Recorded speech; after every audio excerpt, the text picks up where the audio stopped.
siaran Terima kasih Kak. pencinta Al-Quran bermula pukul 6.45 pagi tadi, diikuti dengan bacaan Yasin dan tazkirah ringkas Terima kasih oleh dia. Assalamualaikum. oleh Ustaz kita, dan seterusnya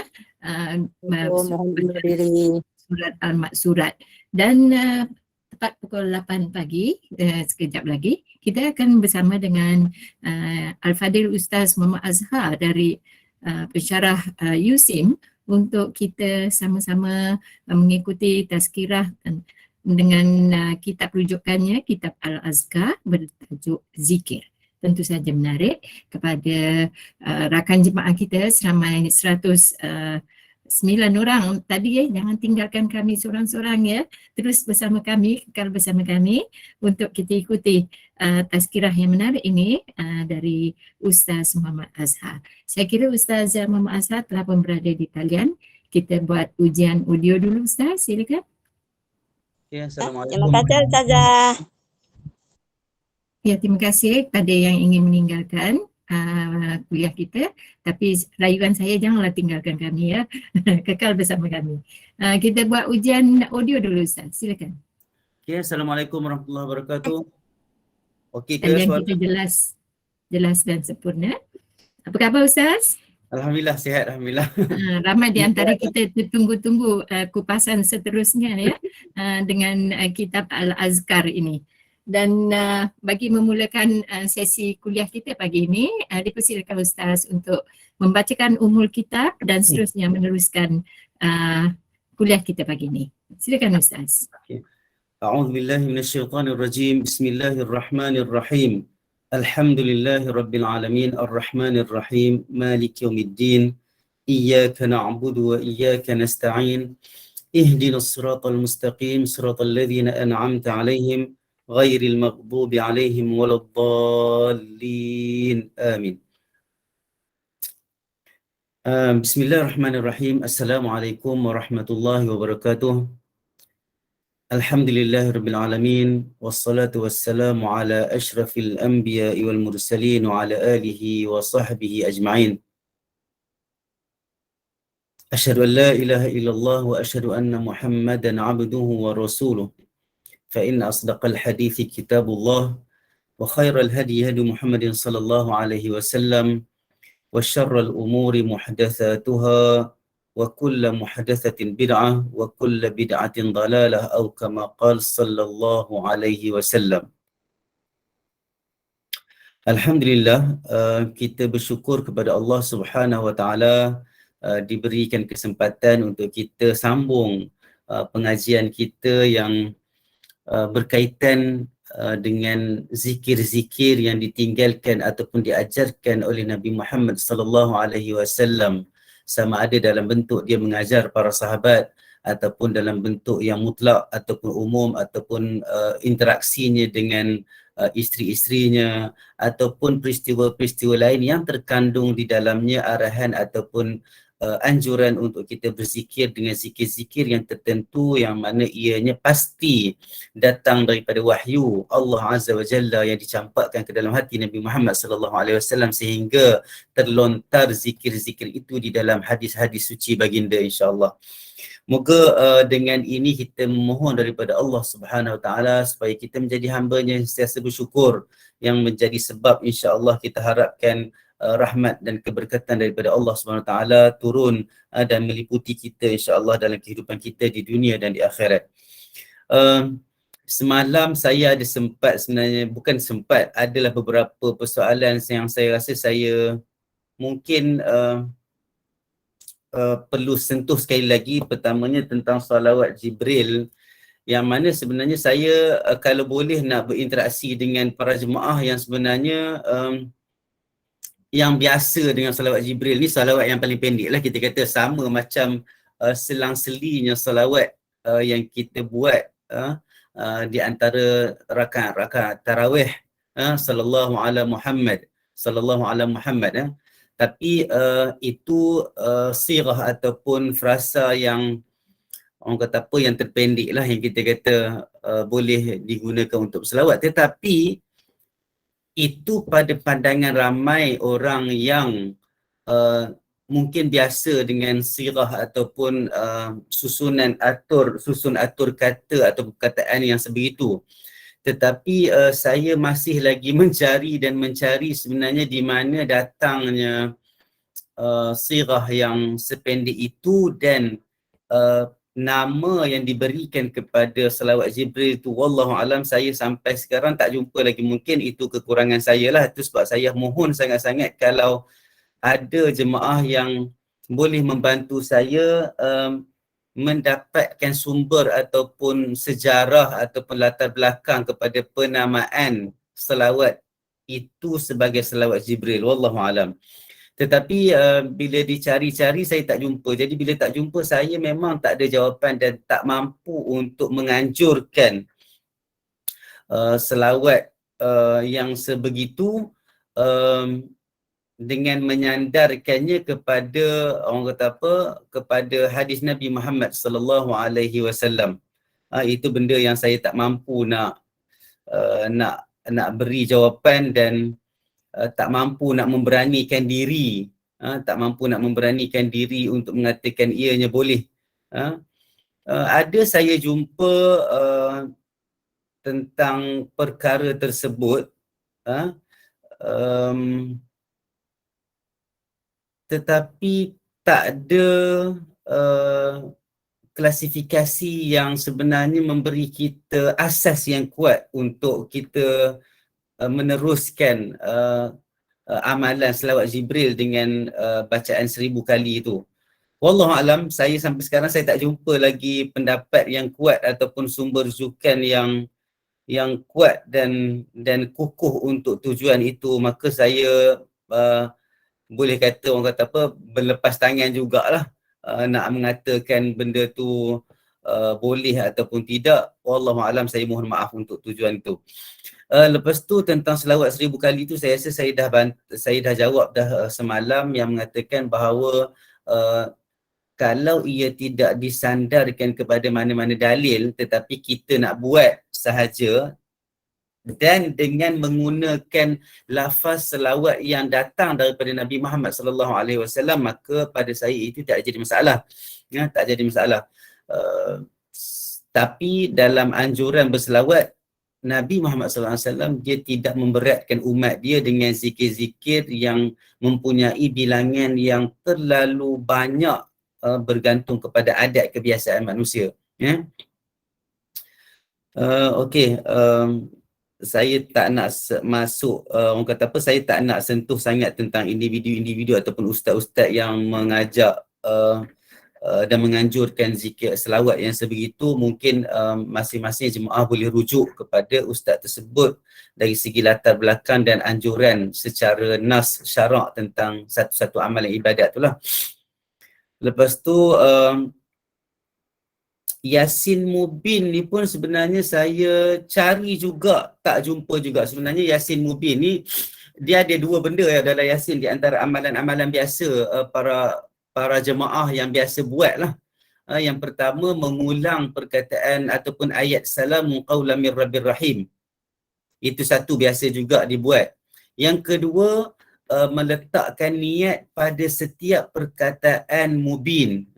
Meletakkan niat pada orang kata apa, pada setiap perkataan mubin untuk kita berniat apa yang kita nak dalam bacaan Yasin itu. Itu pun wallahu alam, saya masih juga belum jumpa. Mungkin itu orang kata apa, amalan-amalan yang wallahu alam ada alasan biasa yang diguna pakai dalam mengamalkan benda ni, alasannya adalah pengalaman para ulama. Wallahu alam, yang tu pun dari satu segi selagi mana ia tidak bertentangan dengan Al-Quran dan Sunnah, ataupun yang paling senang sekali dalam bab ibadat, kalau tak ada datang dalil, tak rugi untuk kita tinggalkan. Tapi kalau kita buat, kita kena ada ikatan-ikatan yang mengatakan benda ni tidak datang dari Nabi.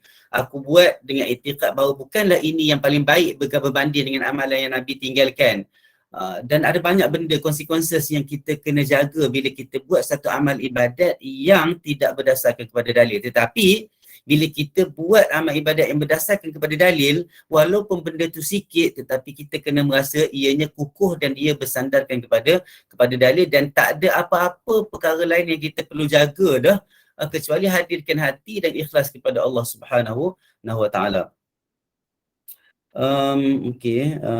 Selawat tu baik, makna pun baik. Tak salah kalau kita buat Nabi suruh banyakkan selawat. Okey, dia macam ni Puan Noraini. Selawat itu baik. Kalau selawat itu baik, ia tidak membawa makna kita perlu meninggalkan apa yang telah ditinggalkan oleh Nabi Muhammad sallallahu alaihi wasallam. Itu saya kata tadi. Contohnya, macam saya bagi satu contoh kan.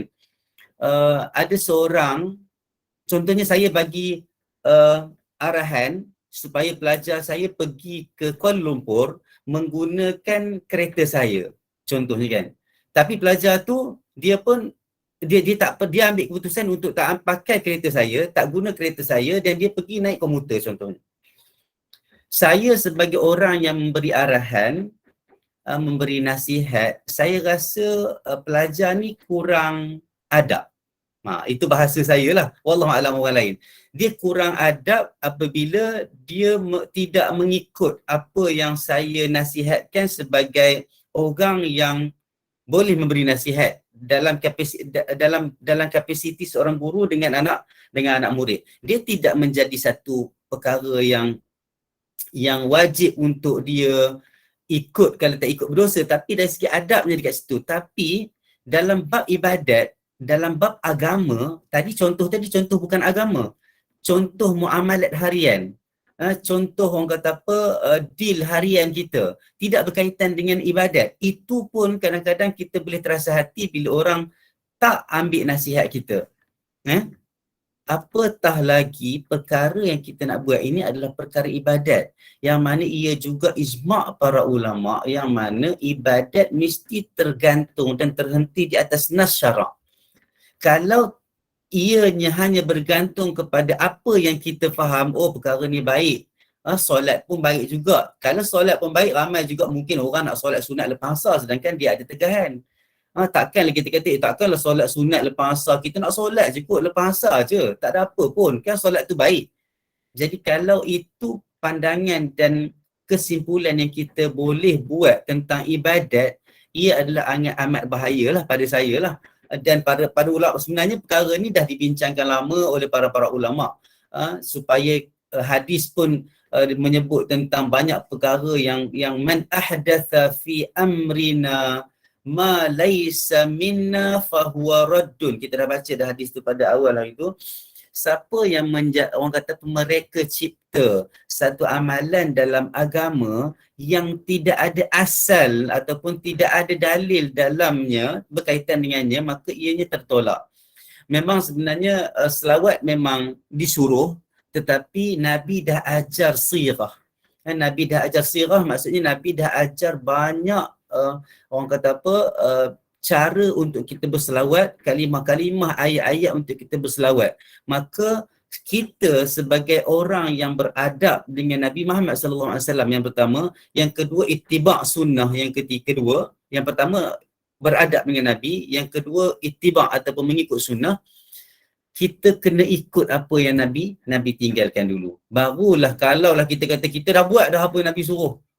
Dah banyak dah kita buat tentang apa yang Nabi suruh, tiba-tiba kita nak buat benda tu, wallahualam. Tetapi ianya masih lagi pada pendapat para ulama, dia kata banyakkan lagi apa yang Nabi suruh dulu. Faham tak? Katakanlah dah buat dah 100 kali la ilaha illallah wala syarikalah, ataupun dah buat dah subhanallah walhamdulillah wala ilaha illallah wallahu akbar. Nak buat benda lain pula lah yang ulama suruh.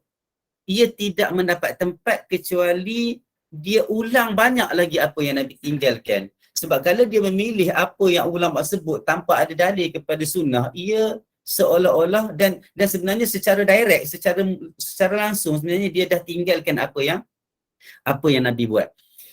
Tentang ulama pewaris Nabi, satu perkara yang perlu difahami juga sebenarnya, bukan ulama pewaris Nabi itu hanya satu konotasi ataupun takrifan mutlak. Ulama pewaris Nabi adalah ulama yang syaratnya mengikut jejak Nabi, mengikut arahan Nabi. Kalau kita kata, kita ada anak, inilah waris aku. Tapi kalau, na'udzubillah, kalaulah anak tu sebenarnya tak nak ikut cakap kita, kita nasihat pun payah nak dengar, kita pesan suruh buat macam ni, dia pergi buat perkara lain contohnya kan. Cakap kita pun susah nak patuh dan taat. Kita nak pergi cakap ke orang, ini anak aku, ni lah waris aku, pun kadang-kadang kita rasa macam kurang selesa. Sebab kita tahu anak kita tak dengar sangat cakap kita, na'udzubillah, saya bagi contoh saja. Jadi, ulama pewaris Nabi, ia adalah bersyarat. Dia tidak boleh kita kata, oh ulama pewaris Nabi, sedangkan ada ulama yang mungkin melakukan kesilapan. Bila berlaku kesilapan, dalam kata-kata para ulama, dia tidak menjadi sebab untuk kita menggunakan perkataan ataupun ayat ulama, ulama warathatul anbiya itu untuk menghalalkan apa yang ulama itu sebut dan bagi pendapat, sedangkan ianya bertentangan dengan apa yang datang daripada sunnah. Yang tu kena faham, ya? Yang tu kita minta kita faham. Dan inilah tu sebab kadang-kadang bila kita kata kalau anak tu mengaku aku ni anak ni, tapi aku ni anak ni, tetapi dia sendiri sebenarnya membuat satu perkara yang sebenarnya tidak apa yang dianjurkan ataupun dinasihatkan oleh ayah dia. Kadang-kadang ayah pun merasa malu juga, mak pun rasa malu juga, keluarga pun mungkin merasa malu juga. Itu sebab sesuatu perkara perlu difahami dengan ada ikatan-ikatan dan bersyarat. Sebab tak banyak perkara dalam dunia ni sebenarnya terlepas begitu sahaja tanpa ikatan dan panduan yang perlu diberi perhatian. Yang tu yang saya boleh bagi tahulah, yang boleh saya bantu sikit kalau ianya orang kata apa, boleh diterima lah. Tetapi itu pendapat saya secara orang kata apa, secara peribadi, berdasarkan beberapa pendapat ulama yang muktabar sebelum ni berkaitan dengan apa yang kita perlu buat, orang kata apa, berkaitan dengan zikir-zikir ataupun selawat-selawat yang kita perkatakan di dalam kuliah-kuliah kita ataupun di dalam amalan-amalan kita seharian. Boleh faham? Ada soalan lagi tak sebelum kita sambung? Yasin Mubin, saya tak, macam saya kata tadi, saya tak ada maklumat tentang itu, dan saya dah pernah cari, ada juga cari dalam beberapa makalah ataupun tulisan, tidak juga dianjurkan untuk buat benda tu. Kalau, itu sebab saya kata, perkara ni sebenarnya terlalu senang untuk kita faham. Apabila Nabi dah bagi tahu dah tentang khairul qurun, sebaik-baik generasi itu adalah generasi dia, kemudian sahabat, dan kemudian datang selepas itu dan datang selepas itu, maka sebenarnya kita kena faham satu benda yang mana kita sebenarnya tak mampu untuk menandingi iman para sahabat yang Nabi sendiri bagi tahu. Dalam satu hadis yang saya bagi tahu makna dia, kalau kita nak bandingkan iman kita dengan para iman Abu Bakar contohnya, tak sampai pun sebenarnya sebahagian kecil daripada Bukit Uhud tu. Kalau nak digambarkan iman Abu Bakar tu Bukit Uhud contohnya kan, para sahabat lain contohnya, para sahabat yang adil sebenarnya, yang tidak meninggalkan satu huruf pun apa yang Nabi bagi tahu kecuali dia sampaikan kepada orang-orang yang selepas dia. Maka tidak didapati riwayat-riwayat pengamalan ibadat-ibadat ataupun bacaan-bacaan yang sebegitu, yang mana kita didedahkan dalam kitab Al-Azkar ni contohnya, kita baru pergi sikit, baru nipis ni baru. Sebenarnya itu pun kita dah nampak dah banyak sebenarnya apa yang Nabi suruh buat dengan zikir-zikir. Kita pun belum tentu apa yang kita dah baca sebelum ni tu kita mampu buat masa ni. Ada banyak lagi, tebal lagi kitab yang kita nak baca ni tentang zikir-zikir. Semoga kita terus berada di atas landasan yang sebenarnya betul-betul berpaksikan kepada Al-Quran dan Sunnah untuk kita beramal ibadat. Saya pernah dengar bila nama Nabi Muhammad SAW berkata tidak menyebut namaku seorang yang bakhil. Ya, ada hadisnya, ada hadis lain juga yang Nabi duduk di atas mimbar ba'id, dia kata kan, maksudnya jauh, maksudnya bagi orang rugi, contohnya rugi bagi orang yang bila disebut namaku tidak berselawat. Dan ada banyak hadis-hadis lain lagi yang berkaitan dengan kita kena selawat ke atas Nabi bila nama Nabi Muhammad SAW disebut. Itu memang ada dalil.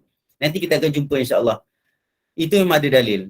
Bila nama Nabi Muhammad SAW disebut, kita kena berselawat, tapi itu tidak membawa kepada ibadat khusus yang ada nas. Ibadat khusus bila ada nas selawat, contohnya selawat Ibrahimiyah dan sebagainya, itu ibadat dia jadi ibadat khusus walaupun dia sunat. Dia jadi ibadat khusus tapi dia sunat sebab dia dah ada anjuran. Dia dah ada anjuran. Dan biasanya kita sebut sallallahu alaihi, ya betul, sallallahu alaihi wasallam ataupun Allahumma salli ala sayyidina Muhammad, tak ada masalah. Dan saya faham selawat Jibril tidak ditetapkan kecuali kita yang nak mendekatkan dengan Allah, wallahu a'lam. Betul. Sebenarnya saya tak faham, dan yang saya faham selawat Jibril tak ditetapkan kecuali kita. Wallahu a'lam, saya tak faham macam mana maksud ni, Puan Latifah.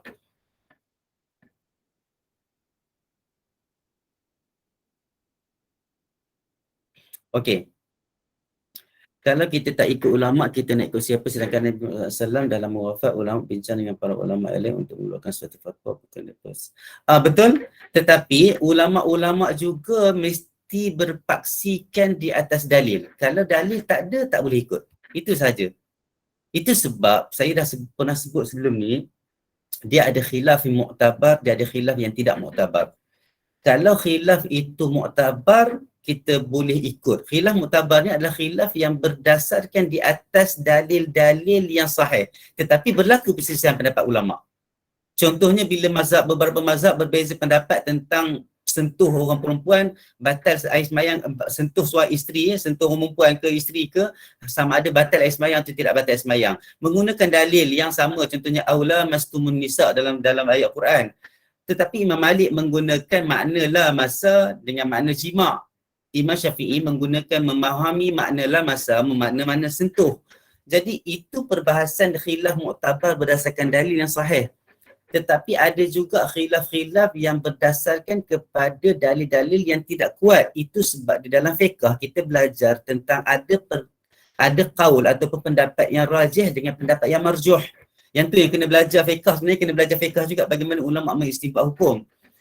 Bila ada dalil-dalil. Itu sebab kita kata ada orang kata takkanlah Imam Syafi'i dulu tak tahu hadis ni. Memang ada masa Imam Syafi'i tak sampai hadis. Sebab zaman imam-imam dulu dia ada masa tak sampai hadis. Itu sebab ada ramai ulama-ulama imam-imam kata idza sahhal hadis fa huwa madhhabi. Kalau ada hadis yang sahih, itulah mazhab aku. Ini pendapat, ini qaul yang biasa masyhur kita dengar. Okey? Memang ulama-ulama sebenarnya macam ni.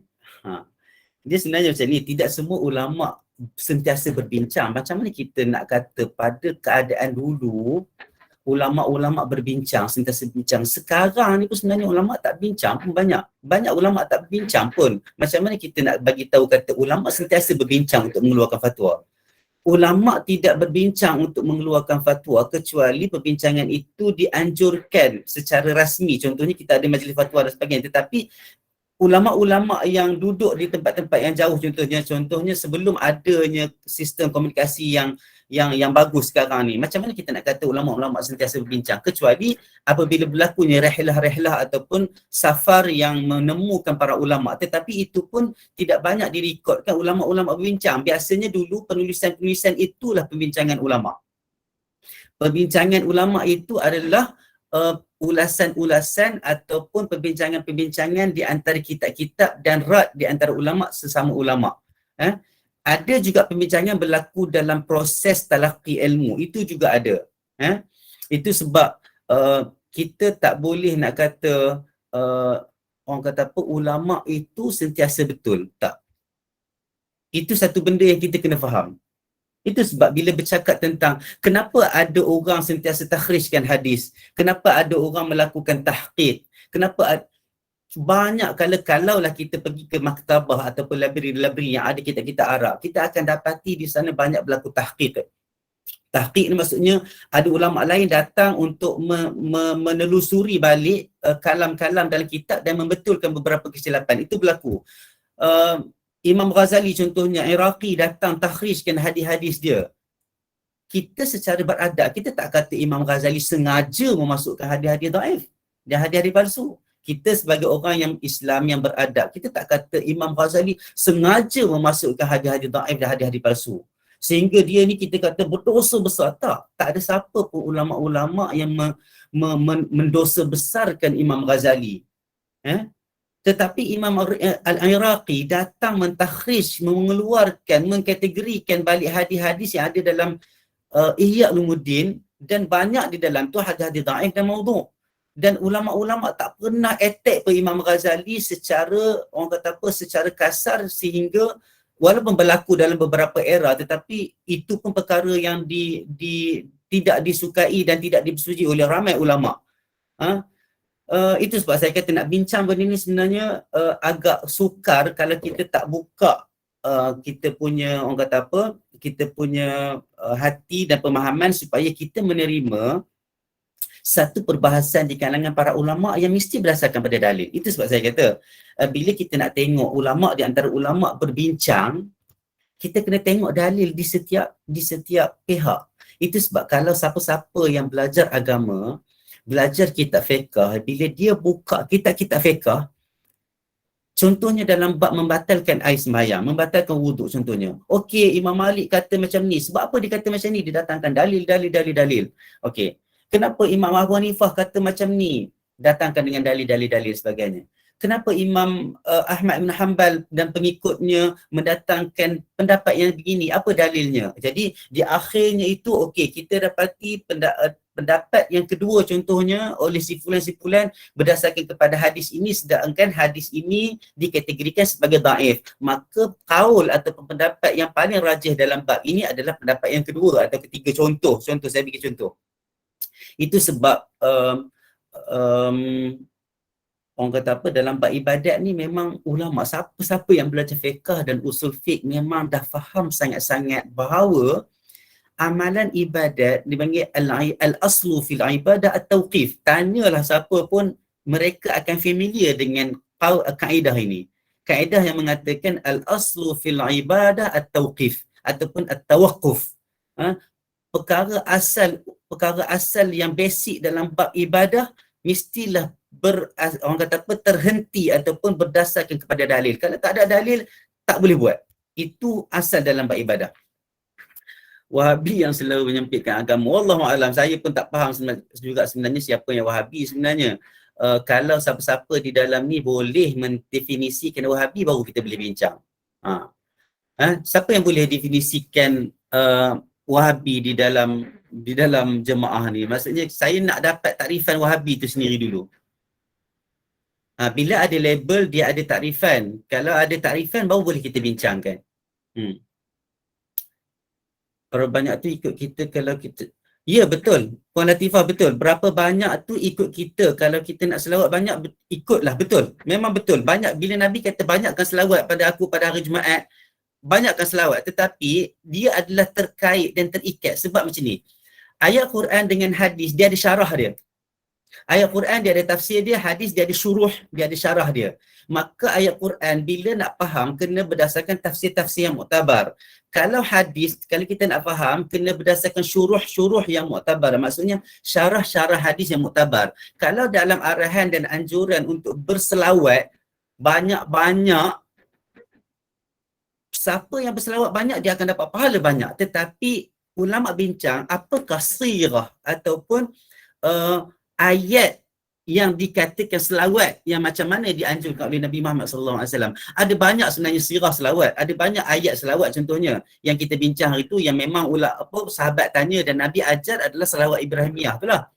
Ada yang khilaf sikit, contohnya Allahumma salli ala Muhammad wa ala ali Muhammad kama sallaita ala Ibrahim wa ala ali Ibrahim innaka Hamidum Majid. Ada juga innaka Hamidum Majid kat situ. Lepas tu Allahumma wa barik ala Muhammad wa ala ali Muhammad kama barakta ala Ibrahim wa ala ali Ibrahim innaka Hamidum Majid. Ada juga 2 kali Majid. Kita baca dalam sembahyang tahiyat akhir biasanya 1 kali je innaka Hamidum Majid. Dalam riwayat ada 2 kali innaka Hamidum Majid. Ada juga. Ada yang kata bila ditanya Nabi ajar Allahumma salli ala Muhammad wa ala azwajihi wa ala dhurriyyatihi. Ada juga Muhammad sallallahu alaihi wasallam. Tetapi kita tak jumpa sallallahu ala Muhammad sebegitu dalam sirah selawat, kecuali dalam kita nak, orang kata apa, nak menjawab bila nama Nabi Muhammad SAW disebut.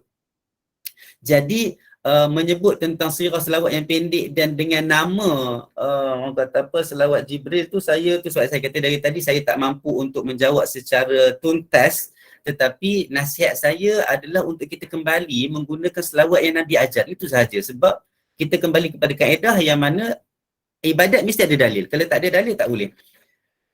Ada pula yang kata tahlil tak perlu bila ada kematian itulah. Oh okey. Sebenarnya bukan ada yang kata, sebenarnya dalam mazhab Syafi'i sendiri pun memang tak ada anjuran untuk bertahlil. Maksud tahlil, okey, tahlil dekat sini kena faham ada dua benda. Pertama, tahlil yang konotasinya adalah la ilaha illallah. Yang tu tak ada masalah. Yang tu memang kena buat, dan kita akan jumpa nanti dalil yang mengatakan afdhalul zikri la ilaha illallah. Zikir yang paling bagus adalah la ilaha illallah. Tiada Tuhan yang disembah melainkan Allah. Tetapi takrifan ataupun konteks tahlil yang kita sebut dekat Malaysia apa dia sebenarnya? Siapa boleh tulis dekat ruangan teks tu? Pertama tadi saya minta sangat-sangat siapa yang boleh takrifkan Wahabi supaya boleh kita bincang. Kalau kita tak dapat takrifkan, kita tak boleh bincang. Yang kedua, apa konsep tahlil yang kita faham di Malaysia?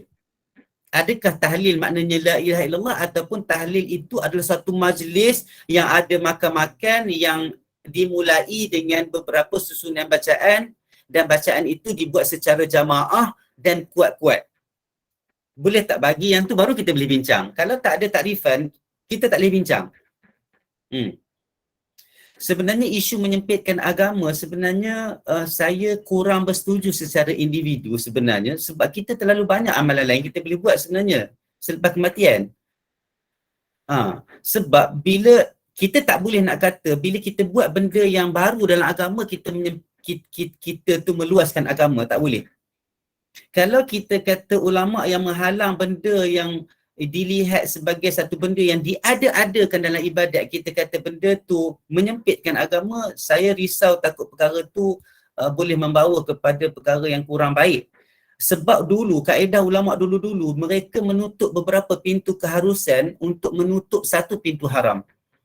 Itu sebab macam saya selalu sebut, saya selalu bawa contoh Nabi tegur orang baca Quran kuat di dalam masjid. Bukan masalah tak boleh baca Quran, tetapi kuatnya bacaan Quran tu. Sa'id bin Jubair dia kata kunna nara sun'at at-ta'am indal mayyit minan niyaha. Kami melihat, ini para sahabat yang melihat. Kalau nak bandingkan ulama sekarang dengan ulama para sahabat, kita kena ambil dululah apa yang para sahabat faham tentang sesuatu konteks situasi yang berlaku dengan apa yang ulama faham. Kita kena dahulukan para sahabat itu sebab di kalangan para ulama, mereka mengambil qaul sahabi itu sebagai salah satu sumber rujukan undang-undang perundangan Islam. Itu sebab bila kita kata, Sa'id bin Jubair dia kata kunna nara sun'at at-ta'am inda ahli al-mayyit minan niyaha. Kami melihat, kami faham bahawa bila buat makan dekat rumah orang mati ni dan berhimpun ramai-ramai ni dengan mungkin ada berapa ritual ni, dia kata termasuk di dalam kategori ratapan. Termasuk dalam kategori ratapan. Sedangkan ratapan ar-ratha' ni, dia panggil ratha'. Ratha' ni ataupun niyahah ni sebenarnya satu benda yang bila Islam datang, Islam larang. Kalau tidak, kalau tengok dulu tradisi-tradisi ratapan zaman jahiliyah, menangis macam itulah, sama juga dengan apa yang berlaku sekarang di kalangan orang-orang yang penganut, orang kata yang menyembah berhala, contohnya Buddha. Mereka akan sanggup mengupah sebenarnya untuk orang menangis sebagainya, untuk melahirkan rasa sedih dan sebagainya. Itu juga perkara yang perlu diambil berat tentang sesuatu perkara. Itu sebab saya kata kita kena tengok. Kalau nak bincang, kita kena letak satu takrifan baru saya boleh bincang. Kalau letak perkataan tahlil mengatakan bahawa tahlil itu adalah la ilaha illallah. Okey, kalau hanya perkataan la ilaha illallah, maka saya bersetuju 100% untuk kita banyakkan la ilaha illallah. Tetapi kalau ianya berkaitan dengan tahlil 1 malam, 3 malam, 7 malam, lepas 40 hari, lepas 100 hari ada pula tahlil dan sebagainya, itu satu benda yang tidak pernah ada di dalam Islam, tidak pernah ada pun sebenarnya di dalam mana-mana mazhab. Boleh cek kalau ada sumbernya. Kalau hanya mulut para syekh yang bercakap di kuliah-kuliah, kalau tak ada dalil, saya tak boleh nak bersetuju. Itu sahaja saya I beg to disagree lah maksudnya dalam bab ini, sebab saya berpegang betul-betul kalau tak ada dalil dalam bab ibadat tak boleh buat. Itu sahaja. Tahlil di Malaysia lebih kepada makan-makan, cuma di awal majlis mulakan dengan iringan ayat Al-Quran, penutup dengan doa yang baik-baik, selawat Nabi yang sedihnya selepas doa penutup semua jemaah dijamu makan dan lagu-lagu yang itulah partially secara separuh daripada takrifan ini saya boleh bersetuju, sebab saya juga duduk di kampung-kampung yang memang kita dibesarkan dengan majlis-majlis tahlil yang macam ni.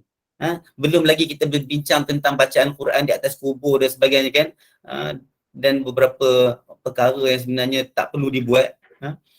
Memang ada dimulai, sebenarnya kalau tahlil ni saya dulu kecil-kecil pun memang biasa bawa tahlil pun sebenarnya.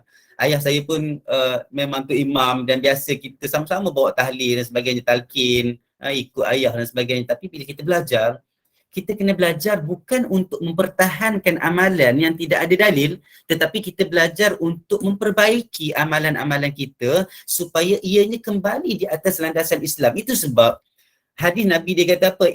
Innallaha yab'athu likulli ra'si mi'ati sanah man yujaddidu laha amra dinaha. Atau kama qala sallallahu alaihi wasallam. Sesungguhnya Allah SWT mengutuskan di atas kepala 100 tahun seseorang yang datang untuk memperbaharui, maksudnya membetulkan balik ajaran agama dia. Ini Nabi yang bagi tahu. Itu sebab ulama berbincang siapakah mujaddid setiap zaman, Abdul Umar Abdul Aziznya sampailah Yusuf Qaradawi dan sebagainya. Beberapa ulama-ulama lain terkandung dan termasuk di dalam senarai mujaddid. Mereka ni kerjanya memperbaharui dan menarik balik orang-orang yang melakukan ibadat tanpa menggunakan dalil-dalil yang kukuh kembali kepada menggunakan ayat Al-Quran dan hadis. Kalaulah kita nak menggunakan pendapat ulama sahaja tanpa mereka rujuk kepada hadis sebagai sandaran, maka itu terlalu bahaya. Ya, maka itu terlalu bahaya. Okey, zikir Allah ni sebenarnya banyak sangat benda ni yang sebenarnya dah bincang, dah banyak dah dalam YouTube sebenarnya. Saya kalau boleh tak nak masukkan sangat, tapi bila dah tanya saya kena sebut apa yang ulama bagi tahu dan pendirian saya. Bila kita belajar zikir, kalau kita betul-betul nak buktikan betul-betul nanti, sebenarnya kita tak akan jumpa pun sebenarnya, insya-Allah. Kalau jumpa saya minta maaf dulu. Tapi seingat saya cuba cari juga, memang tak ada anjuran berzikir dengan hanya Allah, Allah, Allah. Itu pertama, hukum asal. Yang kedua, ada orang kata kalau dia dah tak mampu dah nak sebut perkara lain, dia sebut Allah je. Yang tu tak apa. Itu dah duduk dalam darurat. Contohnya orang sakit, orang yang macam susah hati, dia tak boleh nak fokus dah nak berzikir dengan apa yang kita belajar, subhanallah. Dia tak boleh nak fokus dah. Dia kepala dia serabut, kepala dia senak, sesak dan sebagainya. Masa tu dia dah hampir kepada tindakan-tindakan yang mungkin dia tak boleh nak kawal. Masa tu dia hanya ingat Allah, Allah, Allah. Yang tu tak apa. Astaghfirullahalazim, saya mohon ampun daripada Allah Ta'ala, tapi saya rasa dalam keadaan itu manusia tak mampu nak kontrol diri dia, dia hanya ingat Allah itu yang terbaik bagi dia dan itu yang mampu bagi dia, itu dia boleh buat. Contohnya dia tengah sakit, tak sempat dia la ilaha illallah, tak boleh, Allah, Allah, Allah. Tak apa, yang tu tak apa. Tetapi hukum asal tak ada anjuran berzikir dengan hanya Allah, Allah, Allah. Yang pertama. Yang kedua, zikir dan anjuran untuk kita berzikir adalah di antaranya adalah untuk kita beribadah kepada Allah Ta'ala. Mengikatkan diri kita kepada Allah Ta'ala. Kita berdialog dengan Allah Ta'ala. Kita bercakap, kita berdoa dan memohon daripada Allah Ta'ala. Jadi bila kita sebut tentang berzikir, berdoa, satu orang kata apa, kita punya persembahan diri kita kepada Allah SWT dengan bentuk interaksi, mestilah menggunakan ayat-ayat ataupun satu frasa yang membawa makna. Dia panggil jumlah mufidah ataupun ayat yang berguna dan difahami dan ada makna. Allah memang hanya, bukan kita kata memang Allah tu sebenarnya tak ada siapa pun yang boleh terjemahkan perkataan Allah tu apa makna dia. Kalau Rabb, Tuhan lah, tapi Allah ni dia panggil Ismul Jalal lah. Kan, cuba orang panggil, orang kita sebut Allah. Apa dia? Dia hanya menunjukkan kita ingat Allah Ta'ala. Itu sebab saya kata tadi, kalau nak ikut anjuran berzikir, tidak ada berzikir dengan Allah sahaja. Kecuali dalam bentuk-bentuk yang dalam keadaan yang kita darurat, kita tak mampu nak sebut apa-apa, kita sebut Allah. Yang tu insya-Allah tak ada masalah. Tetapi kalau kita nak masukkan Allah, Allah, Allah itu sebagai satu bentuk zikir yang kita kata itulah Islam, itu tidak ada. Itu sebab dalam Quran pun sebenarnya bila Allah kata walillah, sama juga sebenarnya ayat ni dalam orang kata apa, soalan ni berkaitan juga dengan beberapa soalan yang baru ni viral juga dalam YouTube tentang boleh tak zikir ya Latif, ya Latif, ya Latif, ya Latif, ataupun ya Rahim, ya Rahim, ya Rahim, ya Rahim. Yang tu pun sebenarnya ada isu juga sebab dalam dalil-dalil daripada sunnah, daripada Al-Quran sendiri, sebenarnya bukan itu maknanya. Bila Allah sebut dalam Quran walillahil asmaul husna, apa Allah kata? Allah kata bagi Allah SWT itu nama-nama yang maha baik. Apa Allah kata selepas itu? Fad'uhu biha. Maka berdoalah dengan nama-nama itu. Faham tak konteks dan package yang Allah bagi? Kalau kita rasa macam kita tak apalah sunnah, hadis ni banyak sangat, ini kita kena percaya hadis tu. Tapi kalau kita nak kata hadis tu rasa macam perlu kepada, sebenarnya hadis itulah tafsiran kepada ayat Quran sebenarnya.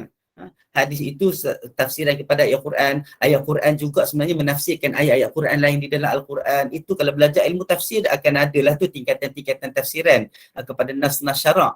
Jadi bila kita cakap tentang bila Allah sebut bagi Allah itu nama-nama yang maha baik, fad'uhu biha, maka berdoalah dengannya. Ulama kata ini dalil tentang harus dan wajibnya, maksudnya harus dan bolehnya bertawassul dengan nama-nama Allah. Bertawassul ni maksudnya menggunakan perantaraan, bukan perantaraan kita dengan Allah, tapi menyebut satu perkara, satu perkataan di dalam doa kita. Boleh faham Menyebutkan satu perkataan, menyebutkan satu perkara di dalam doa kita yang mana ianya datang daripada dalil dalam kita berdoa kepada Allah Ta'ala. Itu sebab ulama kata bila kita bincang, dalam YouTube banyak dah saya tengok, dalam hadis-hadis pun tak jumpa kata ya Latif, ya Latif, ya Latif, ataupun ya Hafiz, ya Hafiz, ya Hafiz. Kalau ada, boleh bawa datang kat saya, kita bincang balik, kita tengok macam mana tafsiran atau syarah kepada hadis itu. Setakat ini tidak ada. Yang mana yang ada pun ada diiringi dengan doa. Itu sebab kata bila kita kata bila ayat Quran tu umum macam tu, yang ni umum. Maksudnya kalau kita kata ya Hafiz, peliharalah aku daripada segala musibah, tak apa, tak ada masalah. Ya Syafi, ishfina innaka antas syafi. Boleh, tak ada masalah. Itu maknanya menggunakan nama-nama Allah yang maha agung, yang maha baik untuk kita berdoa. Okay. Memang sebelum berdoa kita kena puji-puji Allah dulu. Ini adab. Tetapi bagi orang yang kadang-kadang dia nak cepat, ya Allah bantulah aku, takkan kita nak kata haram berdoa macam tu, tak boleh juga. Tetapi adab berdoa, kita akan puji Allah. Alhamdulillah, ulama pesan kata baca Alhamdulillah, lepas tu selawat. Tak ada masalah. Yang tu tak ada masalah juga. Boleh? Boleh faham? Ada soalan lagi tak? Sebab dalam bab ibadat ni, kalau kita tak mengikut sunnah, sebenarnya kita membuka ruang yang bahaya kepada pengamalan agama, ibadat agama. Sebab Nabi dah pesan, Nabi dah tekan dengan sangat-sangat. Okey. Boleh? Saya nak tanya ni, macam mana dengan zikir yang selalulah yang kita baca kan? Hari Jumaat kita baca ya Allah, ya Allah, ya Allah 100 kali hingga 1000 kali. Hari Sabtu kita baca la ilaha illallah sebanyak yang sama. Hari Ahad ya Hayyu ya Qayyum. Hari Isnin la haula la quwwata illa billahil azim. Hari Selasa selawat Nabi. Hari Rabu istighfar. Hari Khamis subhanallah wa bihamdi subhanallah al-azim azim. Saya tu. Okey. Ini pun sebenarnya selagi mana ianya macam ni, aturan setiap hari Khamis, Jumaat, Sabtu, Ahad ni pun sebenarnya satu benda yang sebenarnya dibuat oleh para ulama juga sebenarnya, tapi saya tak pasti dia berdasarkan kepada dalil yang mana. Termasuk juga tentang anjuran dengan jumlah-jumlah itu. Sama lepas tu perkataan ya Hayyu ya Qayyum. Dalam hadis Nabi ajar bila nak sebut ya Hayyu ya Qayyum, dia kata apa? Ya Hayyu ya Qayyum bi rahmatika astaghith wa la takilni ila nafsi tarfata ain wa aslih li sya'ni kullah. Itu yang ada dalam hadis. Maksudnya bila sebut ya hayyu ya qayyum, apa dia sebenarnya kita minta? Kita minta ke Allah ke tak?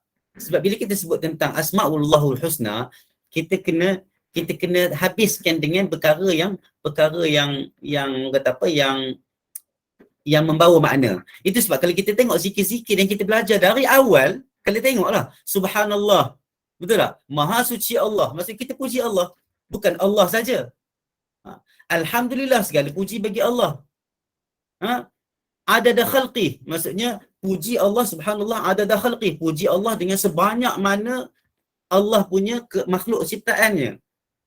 Boleh? Maksudnya sekarang ni bila disusun zikir-zikir itu setiap hari, wallahu alam, yang tu perempuan kena tanya balik orang yang mengajarkan tentang perkara tu, dari mana dia dapat. Kalau rasa yakin dengan apa yang dia bawa, saya tidak ada tegahan, tetapi saya punya nasihat itulah, selagi mana tak ada dalil dalam ibadat, tak buat pun tak rugi. Lebih baik kita kembali kepada dalil zikir ataupun ibadat yang ada dalil, itu lebih selamat dan lebih banyak pahalanya insya-Allah. Pertama, pahala ibadat. Yang kedua, pahala muta'amatur Rasul. Kalau kita buat satu zikir yang ada dianjurkan oleh para ulama tetapi tidak ada dalam hadis, kita hanya dapat pahala zikir lah kalau zikir itu tidak menyalahi makna yang betul. Tapi kita tak dapat pahala mutaba'atul Rasul. Itu sebab saya kata sekarang ni kita berzikir, kita kena jadi cerdik. Kita nak jadi orang yang menghimpun dan mengejar pahala yang Nabi sebut di dalam hadis, ataupun kita nak buat zikir yang ulama sebut walaupun tak ada dalam hadis, kita tak dapat pahala mutaba'atul Rasul.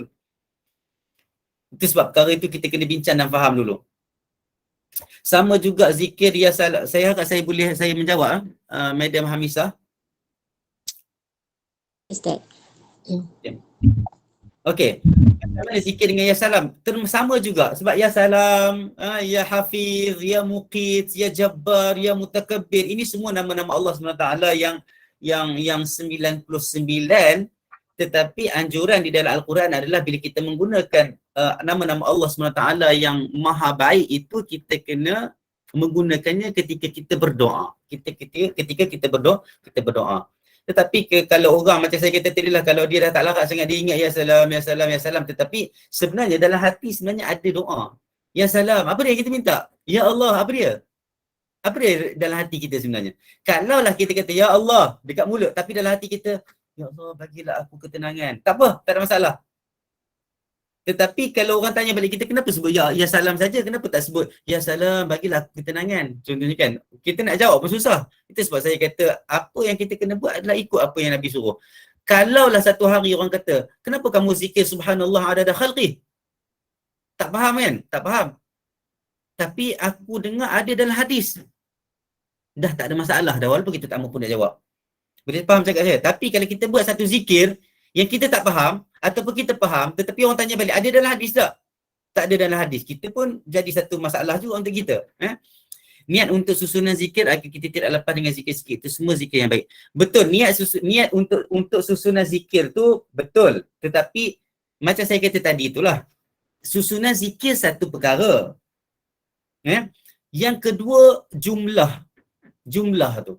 Jumlah tu kalau ianya berkaitan dengan fadilat-fadilat tertentu, maka itu yang kita takuti. Sebab fadilat-fadilatnya hanya boleh datang daripada Nabi. Siapa yang boleh memberi kelebihan kecuali Nabi berdasarkan wahyu yang datang daripada dia. Itu sebab kalau dulu saya biasa amal ke orang itu nafsi billahi al-aliyil azim. Masa dulu zaman-zaman kita apa saja yang kita nampak macam banyak fadilat kita ambil. Kalau biasa tengok Majmu' Syarif dekat masjid-masjid kat surau ada kitab kecil Majmu' Syarif. Dekat situ doakan sul arsh, wajah al-haq wa zahaq al-batil. Saya dulu doa amal benda ni, tapi bila saya belajar, apa guna saya belajar tentang satu perkara, tentang ibadat, tentang nak menyucikan ibadat, tiba-tiba saya masih lagi mengamalkan perkara-perkara yang tidak ada dalil, yang mana datang dengan fadilat-fadilat yang besar-besar sehingga orang kata apa, melekehkan seorang Nabi. Contohnya baca ini pahalanya 40 orang Nabi. Saya kata Nabi itu seorang pun kalau dapat pahala, dia tak payah semayang pun tak apalah kalau macam tu. So, itu sebab saya kata di antara bau-bau, ulama bincang, di antara bau-bau ataupun tanda-tanda hadis tu maudhu', hadis tu dusta adalah fadilat-fadilatnya melampau-lampau sangat-sangat. Itu sebab fadilat-fadilat yang melampau-lampau ni susah nak cakap. Ya, kalau ada fadilat-fadilat yang melampau dalam hadis itu, kalau kalau riwayatnya sahih, kita terima. Tetapi kalau riwayat yang tak sahih, itu kita kena tinggalkan. Itu sebab bila kita kata perkara yang baik, zikir yang baik itu apa makna baik? Baik di mata manusia ataupun baik di mata syarak? Itu sebab bila kita kena hati-hati bila kita cakap tentang satu perkara yang baik, ia adalah berkaitan dengan baiknya di atas timbangan manusia ataupun baiknya di atas timbangan syarak. So, baik atau buruk mestilah di atas timbangan syarak. Dia tak boleh di atas timbangan manusia, terutama dalam bab ibadat. Jadi, siapa-siapa yang di dalam kuliah ini merasakan dia lebih selesa untuk bersama dengan apa yang Nabi tinggalkan di dalam sunnah yang sahih untuk diamalkan, perbanyakkan yang itu, maka itu teruskan. Tapi siapa-siapa yang rasa macam apa yang kita belajar di sini ataupun pendapat-pendapat saya ni kurang sesuai, maka boleh tanya kepada ustaz-ustaz lain, dan saya mohon sangat-sangat tolong tanya tentang sumber apabila kita beribadat. Sebab al-aslu fil ibadah at-tawqif ataupun at-tawaqquf. Al-aslu fil asya' al-ibahah. Perkara asal dalam perkara-perkara muamalat dan perkara-perkara biasa-biasa muamalat harian itu ibahah. Maksudnya harus, kecuali datang dalil di atas tegahan. Tapi dalam bab ibadat mesti ada dalil dulu baru boleh buat. Kalau tak ada dalil tak boleh buat. Boleh faham Betul tak? Bila teringat setiap malam kita berdasarkan tengok dia, kita kena menggunakan fadilah untuk terjadikan. Itu sebab saya kata kita ni banyak sangat buat benda-benda yang sebenarnya kita nak dapat fadilat untuk diri kita, sedangkan kita tak teringat pun kita sebenarnya nak berzikir kepada, bukan saya menghukum orang, tetapi ada juga kadang-kadang menjadi begitu. Mungkin juga berdasarkan pengalaman orang-orang yang berzikir, lepas tu dia rasa macam dia buat benda ni, sebenarnya aku tak buat pun benda ni sebagai tanda aku bersyukur, tapi aku buat sebab ada fadilat. Fadilat boleh, tetapi mestilah fadilat itu disampaikan daripada sunnah yang sahih. Kalau sunnah itu tidak sahih ataupun kalau riwayat itu tidak sahih, itu bukan fadilat yang boleh dibuat pergantungan. Wirid Rabbani Ustaz Allah. Yang ni pun satu juga, saya biasa dengar juga ni, Wirid Rabbani Istighfar. Dia macam ni, tak kira lah, okey, nama tu satulah, mungkin nama tu diberi di atas orang yang menyusun contohnya kan. Tetapi dari segi adat ataupun lafaz dalam zikir, contoh istighfar. Kalau istighfar tu tak ada masalah. Istighfar ni tidak, adalah riwayat mengatakan tentang istighfar tu bagaimana. Sayyidul istighfar, Allahumma anta rabbi la ilaha illa anta khalaqtani wa ana abduka wa ana ala ahdika wa ahdika mastata'tu kan, sampai habis tu. Lepas tu selawat. Ni Puan-Puan Masita, selawat. Itu sebab saya kata bila ada contohnya okey susunan, satu istighfar, yang kedua selawat, yang ketiga la ilaha illallah, yang keempat la haula wala quwwata illa billah. Kalau perkara-perkara zikir, ayat-ayat zikir ini memang datang daripada sunnah, maka boleh buat, tak ada masalah. Ada sunnah, ada zikir-zikir yang tidak terikat, ada zikir-zikir yang terikat. Tetapi ada juga ulama-ulama yang macam kita selalu bincang lah, dia mengikatkan dengan hari-hari tertentu, wallahu alam. Saya hanya boleh mengiyakan dan bersetuju kalaulah zikir-zikir itu memang ada dalilnya berdasarkan hari-hari ataupun masa-masa tertentu. Itu sebab Imam Nawawi, kalau Imam Nawawi ni kata macam semua zikir bagus, kita nak buat bila pun boleh, dari awal lagi dia susun dah. Dari awal lagi disusun. Tapi kenapa Imam Nawawi tak susun berdasarkan apa yang dia rasa? Dan Imam Nawawi susun Al-Azkar dalam kitab dia yang tebal ni adalah berdasarkan apa yang datang daripada hadis Nabi.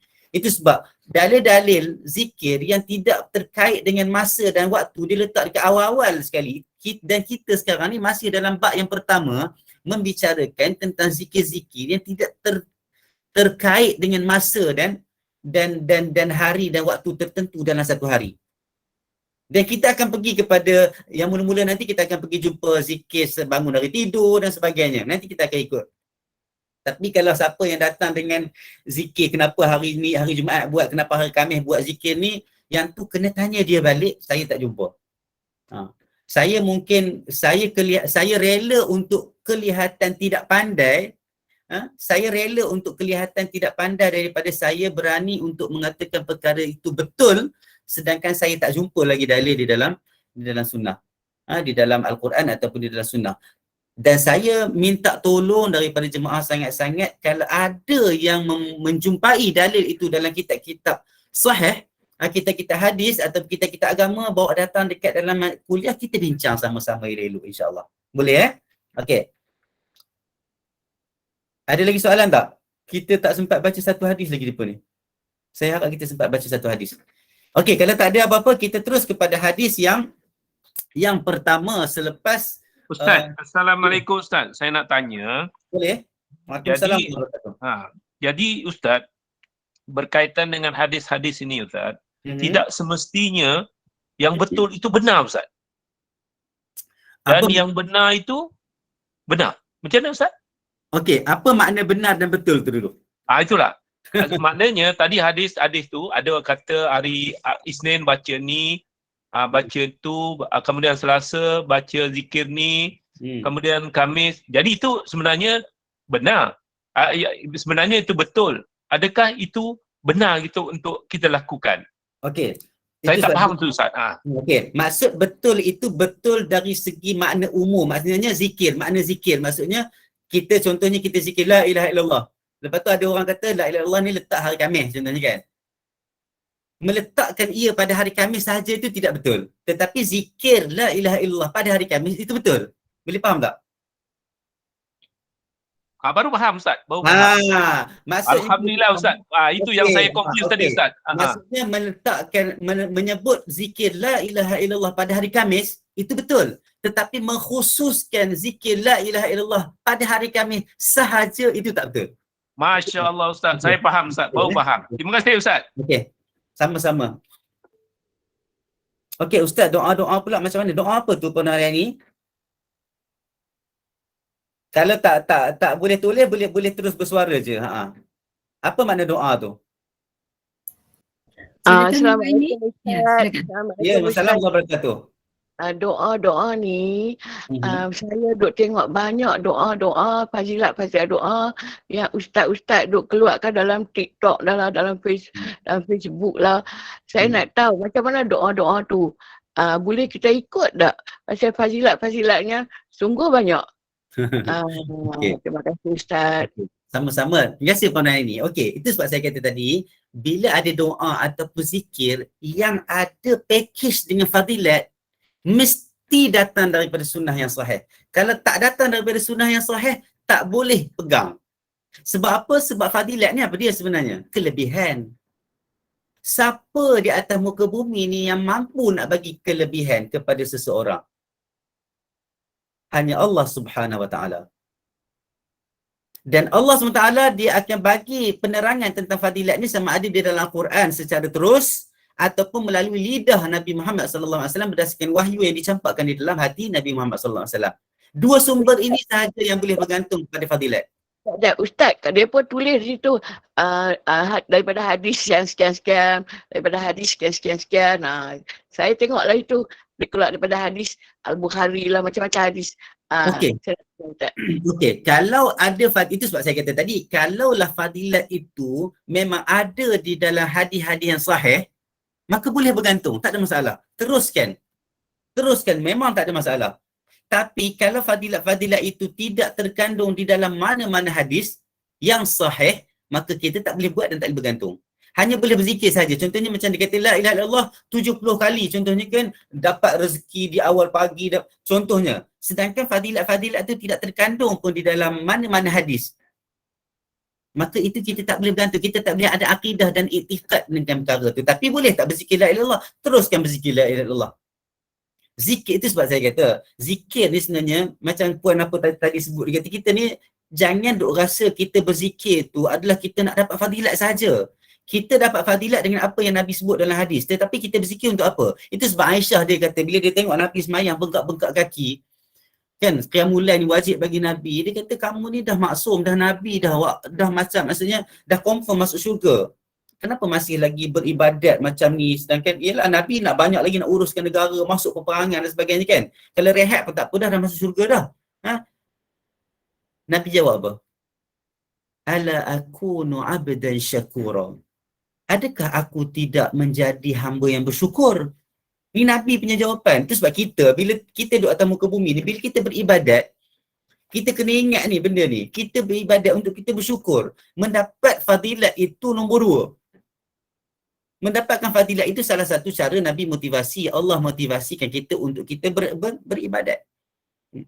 Jadi kalaulah ada fadilat yang datang daripada sunnah yang sahih, maka teruskan guna. Tapi kalau tak ada fadilat tu datang daripada sunnah yang sahih, kita tak boleh nak bergantung. Macam saya bagi tahu tadi lah, banyak sangat. Terutama contohnya lah, belum masuk Ramadan, tiap-tiap kali Ramadan biasa ada lah isu ni. Isu fadilat sembahyang tarawih setiap malam.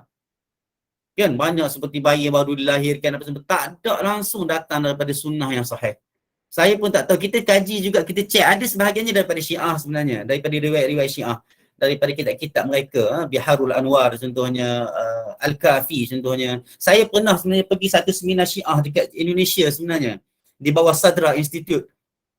Memang kacau lah sikit sebenarnya bila kita bawa dalil-dalil, daripada tak guna dah. Bila mereka bawa dalil-dalil, kita cari dalam kitab-kitab sunnah sahih, tak ada. Kitab-kitab sunnah tak ada, kitab-kitab hadis Nabi tak ada.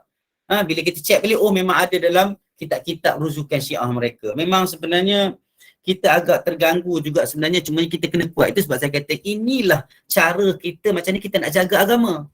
Kalau kita hanya berkatakan bahawa oh bila ada orang yang datang serban besar dan sebagainya, berkatakan oh ini saya ijazahkan ini dan sebagainya, lepas tu kita kata ulama itu pewaris Nabi, takkan ulama salah sebagainya, itu amat bahaya. Itu terlalu bahaya. Itu sebab para sahabat pun ada juga melakukan kesilapan. Sahabat pun ada melakukan kesilapan sebab sahabat tidak maksum. Bila mana ada cerita Ja'far, tak silap saya, ke siapa balik daripada peperangan, dia tak boleh nak mandi sebab dia luka dekat kepala. Lepas tu dia pergi tanya kat satu orang sahabat, sahabat ni kata kena mandi wajib juga. Bila dia mandi meninggal. Bila para sahabat pergi report dekat Nabi, Nabi kata qatalahumullah. Kama qala sallallahu, mereka telah membunuh dia. Allah memerangi mereka yang bagi fatwa yang tak kena ni. Sebab boleh je tayamum sebenarnya kalau kita sejuk. Saya masa dekat Morocco, tayamum dengan batu tu biasa. Sebab dekat sana sejuk sangat-sangat. Siapa yang biasa duduk dekat overseas, yang tahan-tahan, yang tak tahan dia akan jadi sesama, dia akan jadi sakit. Sebab benda ni berlaku pada para sahabat pun. Itu sebab perkara-perkara ni perlu diteliti dan perlu dihati-hatikan sebenarnya.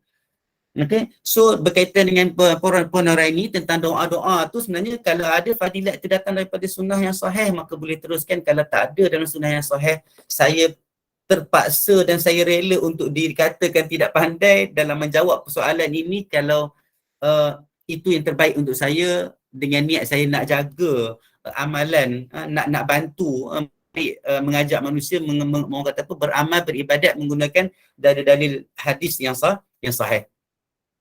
Okey, boleh ke kita baca satu hadis ni? Dah 85-89.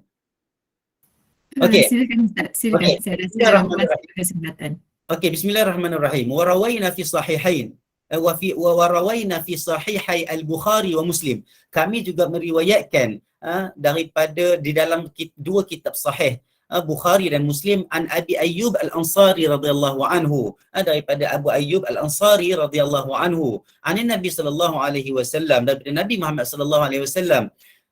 Nabi Muhammad sallallahu alaihi wasallam kata, man qala la ilaha illallah wahdahu la syarikalah, lahul mulku wa lahul hamdu wa huwa ala kulli syai'in qadir, 10 marrat kana kaman a'taqa arba'ata anfusin min waladi Ismail. Nabi Muhammad SAW kata, man qala la ilaha illallah, siapa yang menyebut la ilaha illallah wahdahu la syarikalah, lahul mulku wa lahul hamdu wa ala kulli syai'in qadir. Yang makna zikir ni kita kena faham, tiada Tuhan yang berhak dan layak disembah kecuali Allah. Wahdahu, ianya esa, satu-satunya Allah. La syarikalah, tiada ada sekutu dan tidak ada penolong dan pembantu baginya, sebab dia tu kuat dan maha agung, maha esa. Tidak ada pembantu, tidak ada yang bersekutu dengannya. Lahul mulku, dan baginya lah kerajaan, singgahsana dan kekuasaan. Wa lahul hamdu, dan baginya juga segala pujian. Wa huwa ala kulli syai'in qadir, dan ke atasnya juga, dan dia jugalah yang mempunyai kuasa ke atas semua perkara. Semua perkara yang atas muka bumi, yang kita nampak atau kita tak nampak ni, Allah Maha berkuasa ke atasnya. Siapa yang baca zikir ini sebanyak 10 kali, pahala dia kaman a'taqa arba'a anfusin min waladi Ismail.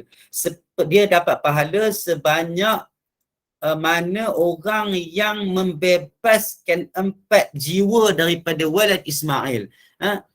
Membebaskan 4 orang hamba dari kalangan anak-anak Ismail.